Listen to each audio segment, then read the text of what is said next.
ഇന്നത്തെ ഏറ്റവും പ്രധാനപ്പെട്ട ദേശീയ വാർത്തകളിൽ മറ്റൊന്ന് നാഷണൽ ഹെറാൾഡ് കേസ് ഇന്ന് ദില്ലി റോസ് അവന്യൂ കോടതി പരിഗണിക്കുന്നു എന്നതാണ്. ഇപ്പോൾ സ്പെഷ്യൽ ജഡ്ജ് വിശാൽ ഗോഖ്നെയാണ് കേസ് പരിഗണിക്കുക. സോണിയാഗാന്ധിയെ ഒന്നാം പ്രതിയാക്കിയും ലോക്സഭാ പ്രതിപക്ഷ നേതാവ് രാഹുൽ ഗാന്ധിയെ രണ്ടാം പ്രതിയാക്കിയുമാണ് ഇപ്പോൾ ഇ ഡി കുറ്റപത്രം സമർപ്പിച്ചിരിക്കുന്നത്.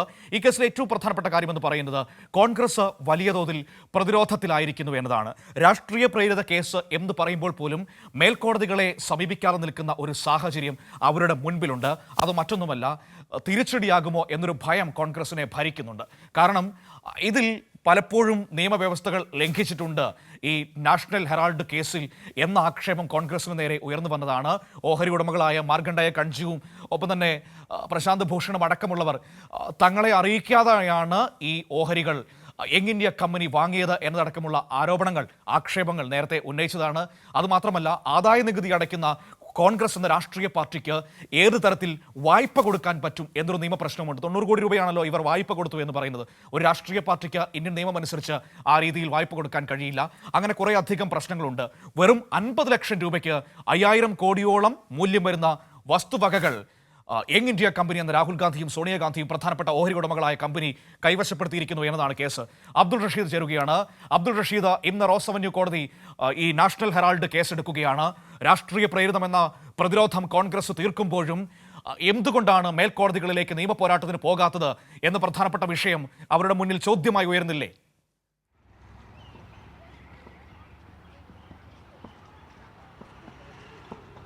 മനു സൂചിപ്പിച്ചതുപോലെ തന്നെ നാഷണൽ ഹെറാൾഡ് കേസുമായി ബന്ധപ്പെട്ട ഹർജിയും അതോടൊപ്പം ഇതുമായി ബന്ധപ്പെട്ട കേസും ഇന്ന് ദില്ലിയിലെ റോസ് അവന്യൂ കോടതി പരിഗണിക്കുകയാണ്. 11 മണിയോട് കൂടി ഇതുമായി ബന്ധപ്പെട്ട കേസ് പരിഗണിക്കുമെന്നാണ് ഇപ്പോൾ നമുക്ക് ലഭ്യമാകുന്ന വിവരം. എന്തായാലും സ്പെഷ്യൽ ജഡ്ജ് വിശാൽ ഖൻഗയുടെ നേതൃത്വത്തിലായിരിക്കും കേസ് പരിഗണിക്കുക. പ്രധാനമായും ഈ നേരത്തെ സൂചിപ്പിച്ചതുപോലെ തന്നെ ഈ 2000 കോടി മൂല്യമുള്ള സ്വത്തുവകകൾ യങ് ഇന്ത്യ കമ്പനി വഴി 50 ലക്ഷം രൂപയ്ക്ക് തട്ടിയെടുത്തു എന്നുള്ളതാണ് പ്രധാനമായും രാഹുൽ ഗാന്ധിക്കെതിരെയും അതോടൊപ്പം സോണിയാഗാന്ധിക്കെതിരെയുമുള്ള കേസ്. ഇതിൽ പ്രധാനമായും ഈ രണ്ട് നേതാക്കൾക്കെതിരെയും കൃത്യമായിട്ടുള്ള നടപടികൾ സ്വീകരിക്കുമെന്നാണ് ഇ ഡി നേരത്തെ വ്യക്തമാക്കിയിട്ടുള്ളത്. ഇതിൻ്റെ ഒരു പശ്ചാത്തലത്തിൽ ഈ രണ്ടുപേരെയും ഇത്തരത്തിൽ രാഹുൽ ഗാന്ധിയെയും സോണിയാഗാന്ധിയും ഒന്നും രണ്ടും പ്രതികളാക്കിക്കൊണ്ടാണ് കുറ്റപത്രം സമർപ്പിച്ചിട്ടുള്ളത്. രൂക്ഷമായ വിമർശനങ്ങളും ഇതോടൊപ്പം ഈ കുറ്റപത്രത്തിൽ ഇരു നേതാക്കൾക്കെതിരെയും ഉണ്ടായിരുന്നു. കൃത്യമായിട്ട് ഇന്ന് കേസ് പരിഗണിക്കുമ്പോൾ അതുമായി ബന്ധപ്പെട്ട ഏതൊക്കെ വാദഗതികളായിരിക്കും കോൺഗ്രസിൻ്റെ ഭാഗത്തു നിന്നും ഉണ്ടാകുക എന്നുള്ളതാണ് ഏറ്റവും നിർണായകമാകുന്നത്. പ്രത്യേകിച്ചും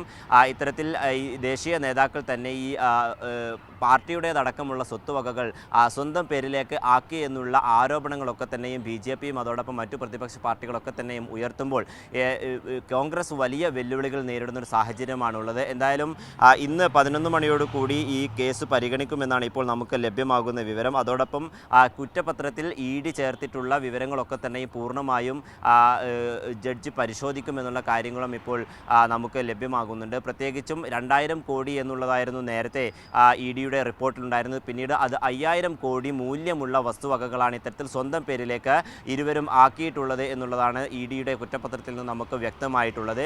ഇത്തരത്തിൽ ഏത് മുഖേനയാണ് ഇതുമായി ബന്ധപ്പെട്ട ഈ സ്വത്ത് സമ്പാദ്യം നടന്നിട്ടുള്ളത്? അതോടൊപ്പം നേരത്തെ ഇ ഡിയുടെ കുറ്റപത്രത്തിൽ സമർപ്പിച്ചിരുന്ന കാര്യം ഏറ്റവും പ്രധാനപ്പെട്ടത് ഈ നാഷണൽ ഹെറാൾഡുമായി ബന്ധപ്പെട്ടും അതോടൊപ്പം ഇതിലൂടെ ഈ പത്രത്തിലൂടെ ലഭിച്ചിട്ടുള്ള പരസ്യ വരുമാനത്തിലൊക്കെ തന്നെ വലിയ ക്രമക്കേടുകൾ നടന്നിട്ടുണ്ട്. അത്തരത്തിൽ വ്യാജ ബില്ലുകൾ സമർപ്പിക്കുകയും സൃഷ്ടിച്ചെടുക്കുകയും ചെയ്തിട്ടുണ്ട്. ഇതിന് ആരുടെയൊക്കെ ഭാഗത്തു നിന്നാണ് സഹായം ലഭിച്ചിട്ടുള്ളത്, അല്ലെങ്കിൽ മറ്റു നേതാക്കൾക്ക് ഇതുമായി ബന്ധപ്പെട്ട എന്തെങ്കിലും പങ്കുണ്ടോ എന്നുള്ള കാര്യങ്ങളൊക്കെ തന്നെയും ഇന്ന് കൃത്യമായി കോടതി ചോദിച്ച് അറിഞ്ഞേക്കുമെന്ന് തന്നെയാണ് നമുക്ക് മനസ്സിലാക്കാൻ സാധിക്കുന്നത്. എന്തായാലും ഇതുമായി ബന്ധപ്പെട്ട സ്വത്തുവകകളൊക്കെ തന്നെയും പിടിച്ചെടുക്കുക എന്നുള്ളത് തന്നെയാണ് ഇ ഡിയുടെ മുന്നിലുള്ള ഏറ്റവും പ്രധാനപ്പെട്ട ലക്ഷ്യം. അതുമായി മുന്നോട്ട് പോകുമെന്നുള്ള കാര്യം തന്നെയാണ് ഇ ഡിയും വ്യക്തമാക്കുന്നത്. അത്തരത്തിൽ ഇ ഡിയുടെ ഭാഗത്തു നിന്നും ഇത് കണ്ടുകെട്ടുന്നതിനാവശ്യമായിട്ടുള്ള നടപടികൾ സ്വീകരിക്കുന്നതിന് അനുവാദം നൽകണമെന്ന കാര്യമായിരിക്കും ഇ ഡി പ്രധാനമായും കോടതിയിൽ ആവശ്യപ്പെടുക എന്നുള്ളത് തന്നെയാണ് ഏറ്റവും നിർണായകമായിട്ടുള്ളത്. എന്തായാലും കോടതിയുടെ ഇടപെടൽ ഈ കേസിൽ ഏറ്റവും നിർണായകമാകും. പ്രത്യേകിച്ചും കോൺഗ്രസിൻ്റെ ദേശീയ നേതാക്കൾ തന്നെ ഇത്തരത്തിൽ വലിയ ഒരു ഈ പ്രശ്നത്തിൽ അല്ലെങ്കിൽ പ്രതിസന്ധിയിൽ നിൽക്കുന്ന സാഹചര്യമാണുള്ളത്. പ്രത്യേകിച്ചും ഇത്തരത്തിൽ 5000 കോടി രൂപയോളം വരുന്ന മൂല്യമുള്ള സ്വത്തുവകകൾ സ്വന്തം ആക്കി മാറ്റിയിരിക്കുന്നു എന്നുള്ളത് കോൺഗ്രസിന് തന്നെ വലിയ തലവേദന സൃഷ്ടിക്കുന്ന ഒരു സാഹചര്യമാണുള്ളത്. പ്രത്യേകിച്ചും ഇതിൽ കോൺഗ്രസിനകത്ത് തന്നെ ഒരു മുറുമുറുപ്പ് നേരിടുന്ന ഒരു സാഹചര്യമാണ് നിലനിൽക്കുന്നത്.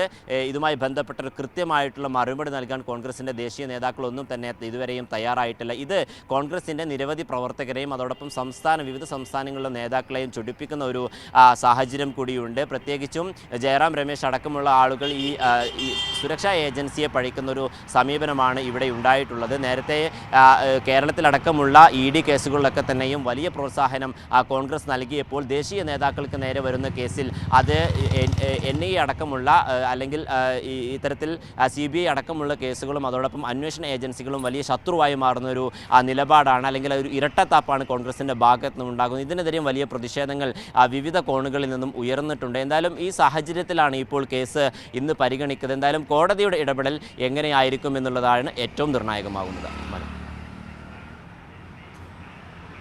ശരി, വിവരങ്ങളാണ് നമുക്ക് അബ്ദുൾ റഷീദ് നൽകിയത്.